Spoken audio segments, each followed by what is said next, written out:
Charlie Sykes here. Hey, just a quick note because something's pretty obvious today, and I think it's rather dramatic. Donald Trump's cover up of the Epstein files is failing. The survivors and the victims who made it absolutely clear this is not a hoax and we are going to speak up. And they joined the chorus of folks saying, release the Epstein files. One of the arguments against releasing the files is that it might violate their privacy. They're saying it is so important that we get the truth out that we want them released. Now, listen to this report. Accusers at the conference said that if Congress is not willing to release all of the investigative documents pertaining to Epstein, they would compile their own list of names. Together as survivors, we will confidentially compile the names we all know who are regularly in the Epstein world, said Lisa Phillips, who said she was brought to Epstein's island. We are the keys, added another victim who alleges that she was tracked by Epstein starting when she was 16. We know the games. We know the players. Another one of the accusers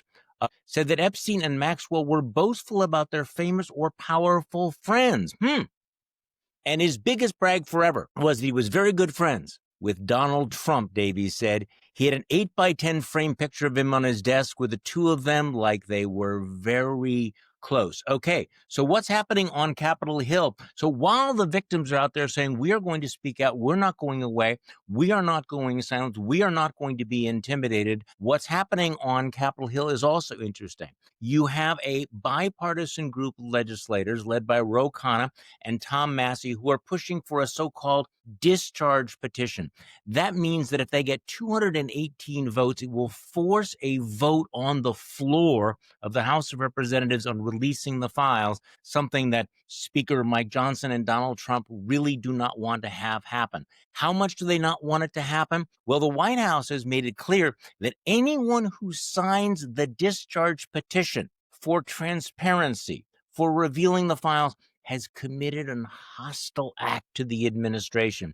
So they are threatening folks in their own coalition that if you follow through in trying to find out what the truth is, we will retaliate against you. How is that actually going to play out? Other Republicans have tried to step on this story by releasing thousands of pages of documents. I think they were hoping that the document dump would somehow make it look like they were being transparent. Instead, it looked pretty much like this. Yes, so much for transparency. The vast majority of that information had already been released. About 97% of it was already public.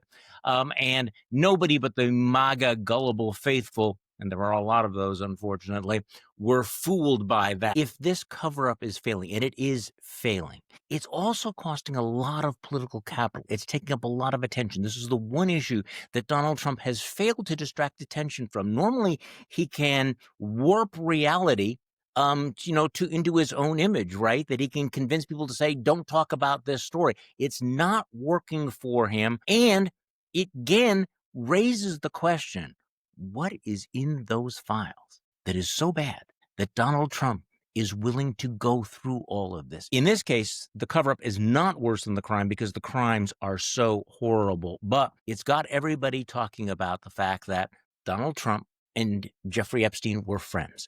There are the pictures out there. It is going on and on and on. So if you're trying to cover up the fact that you were best buds with one of the worst sex trafficking pedophiles in the country, how is that working out for you? So the question is, what could possibly be in those files that Donald Trump does not want to come out? And that's the question that I think most discerning viewers are asking themselves tonight. And another reminder that if you're asking that question, you are not one of the crazy ones. Thanks.